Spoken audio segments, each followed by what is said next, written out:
국밥집 주제에 어디서 사람 행세야? 그 말이 귀를 찢었습니다. 등을 짓누르는 발에 숨이 막혔고 바닥은 차갑게 식어 있었습니다. 제발요, 그건 안 돼요. 서연은 떨리는 손으로 낡은 요리칼을 끌어안았습니다. 피가 손바닥에 번졌지만 놓을 수 없었어요. 그 칼은 스승의 손이었고 마지막 약속이었고 그녀의 전부였으니까요. 비웃음이 쏟아졌습니다. 그게 그렇게 소중해? 눈물이 떨어졌습니다. 그 순간 구석에서 거지처럼 웅크린 노인 하나가 이 모든 걸 보고 있었습니다. 아무도 몰랐습니다. 그 초라한 노인이 대한민국 재계 서열 5번째 정우제약 박정우 회장이라는 사실을, 그리고 지금 짓밟히고 있는 그 여자가 박정우 회장의 예비 며느리라는 사실을, 왜 재벌 회장이 거지 행색으로 작은 국밥집에 있었던 걸까요? 지금부터 그 이야기를 시작합니다. 이 놀라운 반전의 전체 이야기가 궁금하시다면 잠시만 구독 버튼을 눌러주세요. 평범해 보이는 사람들의 숨겨진 이야기를 매일 전해드립니다. 시퀀스 1, 아버지와 아들의 갈등 1300자. 5월의 어느 오후였습니다. 서울 강남 한복판 정우제약 본사 빌딩 78층 회장실. 박정우 회장은 창밖을 바라보며 깊은 한숨을 내쉬었습니다. 책상 위에는 법무팀에서 올린 보고서 한 장이 놓여 있었어요. 한서연 29살. 관악구 봉천동에서 국밥집 운영. 고등학교 졸업. 부모 교통사고로 사망. 통장 잔고 1,000만 원 이하. 회장은 보고서를 읽다 말고 주먹을 꽉 쥐었습니다. 국밥집이라는 단어가 눈에 박혔기 때문이었어요. 35년을 키웠고 35년 최고의 교육과 환경을 제공했습니다. 그런데 국밥집 여자라니 도저히 받아들일 수 없었어요. 회장은 보고서를 책상 위에 내리쳤습니다. 펜꽂이가 쓰러지고 서류가 흩어졌어요. 당장 헤어지라고 해.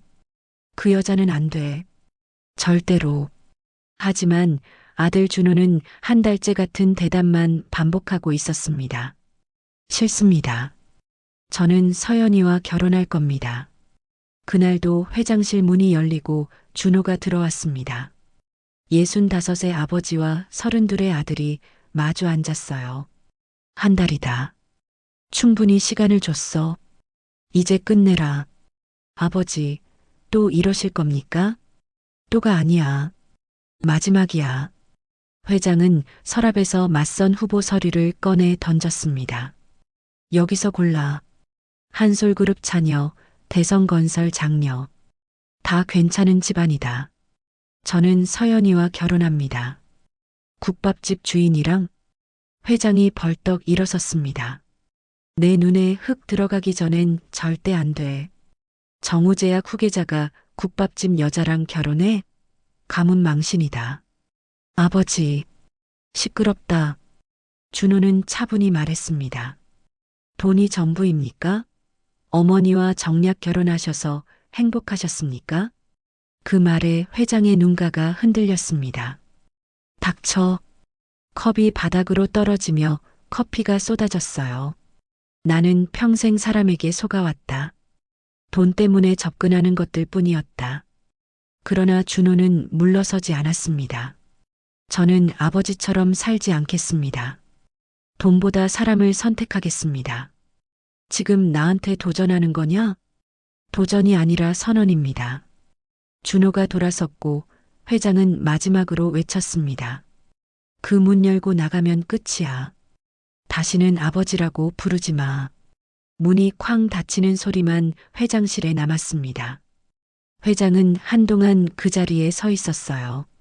분노는 가시지 않았고 떨리는 손만이 조용히 남아 있었습니다. 시퀀스 2, 박정우의 과거와 결심 1300자. 박정우 회장은 천천히 창가로 걸어갔습니다. 78층 아래로 서울이 펼쳐져 있었어요. 평생을 바쳐 쌓아 올린 제국이었지만 지금은 아무 의미도 없게 느껴졌습니다. 아들과의 관계가 무너지고 있었기 때문이었어요. 회장은 눈을 감았습니다. 오래전 기억이 떠올랐어요. 30년 전 회장에게도 사랑했던 사람이 있었습니다. 이름은 민이었고 작은 분식집의 딸이었어요. 당시 회장은 35살 전도 유망한 제약회사 이사였습니다. 빗속에서 처음 만났습니다. 민희는 우산도 없이 할머니를 업고 있었고 회장은 우산을 건넸어요. 그러나 민희는 우산을 할머니에게 씌워주고 자신은 비를 맞았습니다. 그 모습에 회장의 마음은 완전히 움직이고 말았어요. 두 사람은 1년을 만났고 회장은 결혼을 원했습니다. 하지만 선대 회장이 그 사실을 알게 되었어요. 분식집 딸과 결혼한다고? 집안 망신이다. 아버지는 격렬히 반대했고 당장 헤어지라고 명령했습니다. 회장은 거부했어요. 민희를 포기할 수 없었기 때문이었습니다. 그러나 어느 날 이후 민희는 달라졌어요. 전화를 받지 않았고 피하기 시작했습니다. 마지막으로 만난 날 민희는 담담히 말했습니다. 우리 헤어져요. 당신이 싫어졌어요. 눈물도 없었고 변명도 없었어요. 다시는 찾아오지 마세요. 그 말이 마지막이었습니다. 회장은 버림받았다고 느꼈어요. 분노와 상처 속에서 그의 곧바로 정략 결혼을 선택했습니다. 그러나 사랑 없는 결혼은 오래가지 못했고 5년 만에 이혼한 뒤 아들 준호만 홀로 키웠어요. 그 후 회장은 점점 사람을 믿지 않게 되었습니다. 돈 때문에 접근하고 결국 배신하는 사람들을 너무 많이 봤기 때문이었어요. 민희에게 받은 상처는 25년 동안 마음속에 남아 있었습니다. 회장은 다시 눈을 떴습니다. 창밖을 보며 낮게 중얼거렸어요. 그때도 분식집 딸이었지. 결국 돈 때문이었어. 서랍에서 서연의 보고서를 다시 꺼냈습니다. 국밥집, 통장 잔고 43만 원, 월세 3개월 체납. 회장의 눈빛이 차갑게 가라앉았어요. 똑같아. 가난한 여자가 재벌 2세를 만나. 보고서를 내려놓았지만 마음 한구석이 불편했습니다. 정말 그럴까? 정말 민희와 같은 사람일까? 회장은 고개를 저었어요. 확인해야겠어. 직접 봐야 해. 회장은 비서를 불렀습니다. 관악구 봉천동, 그 국밥집 위치를 정확히 파악해. 회장님, 직접 가실 겁니까? 그래. 내가 직접 확인한다. 아무도 모르게. 그날 저녁 서재 책상 위에는 낡은 점퍼와 해진 바지가 놓여 있었습니다. 회장은 그것들을 바라보며 조용히 생각했어요. 내일부터 시작이라고. 그 여자의 진짜 얼굴을 그리고 진심을 직접 확인하겠다고. 시퀀스 3-4 관찰과 흔들림 700자. 다음 날 회장은 거지 행색으로 변장했습니다. 낡은 점퍼, 구멍난 운동화. 서연인의 국밥 간판이 보였어요. 어서 오세요. 서연의 밝은 미소가 회장을 맞았습니다. 회장은 구석에 앉아 떨리는 목소리로 말했어요. 국밥 하나요. 5천 원밖에 없는데요. 서연이 환하게 웃었습니다. 괜찮아요. 오늘 할인하는 날이에요. 거짓말이었어요. 손님을 내보내지 않으려는. 점심 후 회장은 CCTV 화면을 봤습니다. 한 달 전 서연이 월세 봉투를 뜯어 쓰러진 할머니께 돈을 건넸어요. 병원 가셔야 해요. 월세는 다음 달에 벌면 돼요. 화면 속 서연은 텅 빈 봉투를 들고 울고 있었습니다. 회장의 손이 떨렸어요. 이게 시험이라고? 며칠간 관찰했습니다. 서연은 외상을 받아주고 매일 노숙자들에게 국밥을 나눠줬어요. 독거노인 집에 배달하고 고아원에 3년간 국밥 50인분씩 후원했습니다. 준호에게 받은 돈은 영원, 받은 선물은 팔아서 기부. 회장은 고개를 저었어요. 시험하러 왔는데 내가 무너지고 있군. 시퀀스 5 진실과 과거 700자. 어느 날 전화가 왔습니다. 미니가 며칠 전 세상을 떠났습니다. 회장의 시야가 흐려졌어요. 장례식장에서 친구 수진이 말했습니다. 선대 회장님이 협박했어요. 떠나면 3억, 안 떠나면 아버지 가게를 망하게 하겠다고. 그러니까 나를 지키려고? 네. 평생 당신을 미워한 적 없어요. 미니의 편지를 읽었습니다. 혹시 비슷한 상황을 마주한다면 꼭 누군가의 사랑을 지켜주는 사람이 되어주세요. 제가 지키지 못했던 것을 당신은 지킬 수 있기를. 회장이 울었습니다. 내가 틀렸어. 비서가 추가 보고서를 보냈어요. 한서연, 프랑스 르 꼬르동 블루 수석 졸업. 미슐랭 3스타 레스토랑 수셰프. 국제요리대회 금메달 3회. 스승 장 피에르 뒤랑 셰프가 비리 누명 후 자살하자 모든 걸 버리고 귀국. 스승의 유언 진짜 요리는 배고픈 사람을 먹이는 것. 현재 소지품 스승의 30년 된 요리칼. 추정가 5천만 원. 세계 최고를 버리고 국밥집을. 회장이 중얼거렸어요. 미니야, 내가 보낸 아이구나. 시퀀스 육송만철의 괴롭힘 시작 1300자. 며칠이 지났습니다. 박정우 회장은 여전히 국밥집을 찾고 있었지만 마음은 달라져 있었어요. 의심보다 걱정이 앞섰습니다. 정말 괜찮은 사람이라면 이제는 지켜야 한다고 느꼈어요. 그날 오후 회장이 구석자리에 앉아 있을 때 문이 거칠게 열렸습니다. 쾅! 종이 요란하게 울렸고 50대 중반의 남자가 들어왔어요. 비싼 가죽 재킷과 금목걸이, 뒤에는 험상궂은 부하들이 따르고 있었습니다. 한서연. 남자의 외침에 가게가 얼어붙었어요. 카운터에서 나온 서연의 얼굴이 굳었습니다. 송만철, 이 건물의 주인이자 사채업자였어요. 월세 석 달 밀렸지?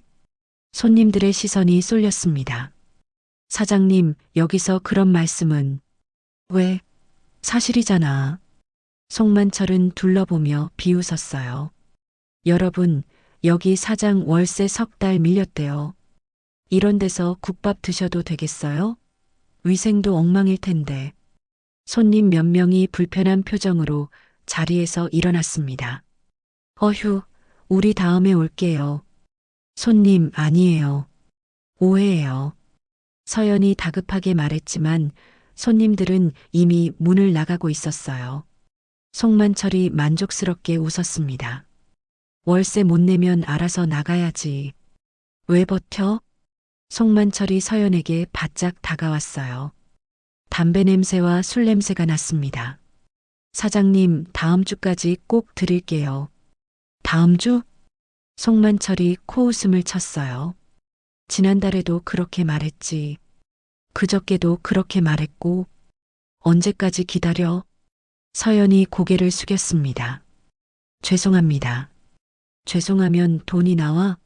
부모도 없는 주제에 뭘 안다고 장사를 해.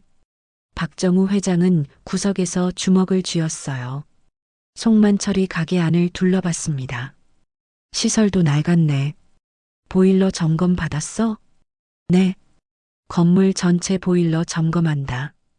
내일부터 사흘간 온수 안 나올 거야. 사장님, 겨울인데 온수가 안 나오면 설거지를. 그건 내가 알 바 아니고. 송만철이 서연의 턱을 손가락으로 들어 올렸어요. 얼굴은 이쁘게 생겨가지고 국밥집이나 하고 있네. 서연이 고개를 확 돌렸습니다. 송만철의 손을 피했어요. 만지지 마세요. 송만철의 눈빛이 차갑게 변했습니다. 뭐야? 건방지네. 송만철이 서연의 뺨을 손등으로 쳤어요. 찰싹. 날카로운 소리가 가게 안에 울렸습니다. 서연의 고개가 옆으로 돌아갔어요. 감히 내 손을 뿌리쳐? 박정우 회장이 자리에서 일어나려 했습니다. 하지만 부하 한 명이 재빨리 막아섰어요. 할아버지, 가만히 계세요. 상관하지 마시고. 회장은 이를 악물고 다시 앉았습니다. 아직은 때가 아니었어요. 송만철이 문을 열며 말했습니다. 월세 못 내면 나가라고. 이해했어? 문이 쾅 닫혔어요. 서연은 텅 빈 가게에 홀로 남았습니다. 손으로 뺨을 만졌어요. 따끔거렸습니다. 눈물이 흘러내렸어요. 다음 날 아침 박정우 회장이 국밥집에 도착했습니다. 문은 열려 있었지만 가게 안이 몹시 추웠어요. 보일러가 꺼져 있었습니다. 서연이 두꺼운 외투를 입고 찬물로 설거지를 하고 있었어요. 손이 빨갛게 얼어 있었고 입김이 하얗게 나왔습니다. 입술이 파래져 있었어요. 사장님, 여기 왜 이렇게 추워요? 손님이 물었습니다. 죄송해요. 보일러 점검 중이라서요. 조금만 참아주세요. 에휴, 그냥 다음에 올게요. 너무 추워서 못 있겠네. 손님들이 하나둘 떠났어요. 그날 매출은 평소의 3분의 1도 안 됐습니다. 저녁이 되자 서연의 손가락은 동상에 걸린 것처럼 붉게 부어올라 있었어요. 찬물로 하루 종일 설거지를 했기 때문이었습니다. 서연은 손을 호흡 불며 눈물을 참았어요. 사흘이 지났습니다. 보일러는 다시 들어왔지만 이번엔 가스가 문제였어요. 가스가 약하게 나와 국을 끓이는데 시간이 2배로 걸렸습니다. 사장님, 국 언제 나와요? 죄송합니다. 조금만 기다려주세요. 아니, 벌써 20분 기다렸는데요. 정말 죄송합니다. 하지만 기다리다 지친 손님들은 하나둘 떠났어요. 그날도 매출이 반으로 줄었습니다. 서연은 텅 빈 가게에 앉아 통장을 확인했어요. 잔고 43만 원, 월세 285만 원. 어떡하지? 서연이 혼잣말로 중얼거렸습니다. 그날 저녁 송만철이 다시 나타났어요. 이번엔 혼자였습니다. 문을 닫고 들어왔어요. 장사 안 되지? 송만철이 능글맞게 웃었습니다. 가스 고장 나니까 손님 안 오지? 서연이 고개를 숙였어요. 월세 언제 줄 거야? 이번 주 안에요. 거짓말. 송만철이 서연에게 바짝 다가왔어요. 넌 돈 없잖아. 통장에 50만 원도 없을걸? 서연이 뒤로 물러섰습니다. 사장님, 내가 방법을 알려줄까?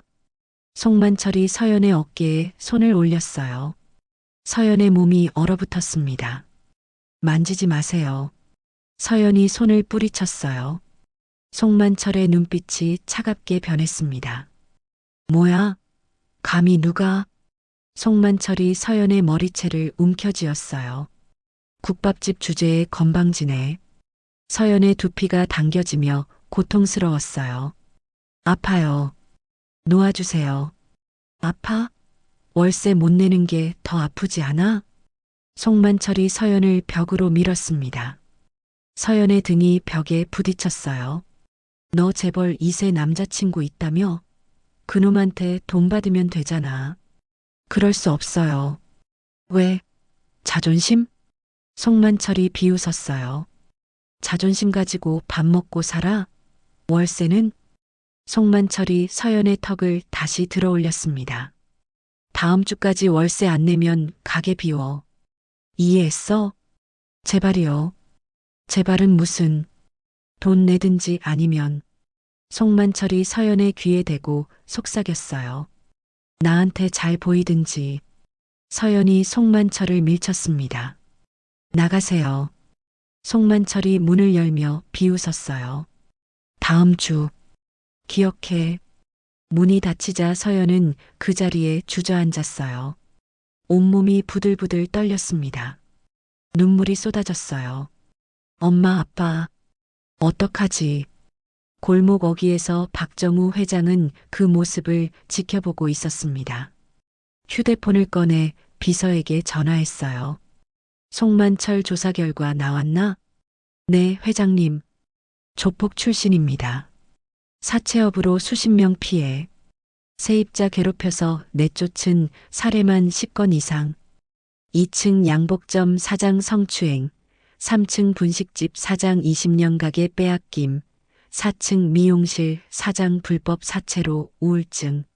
성추행 전과 2건, 폭력 전과 3건입니다.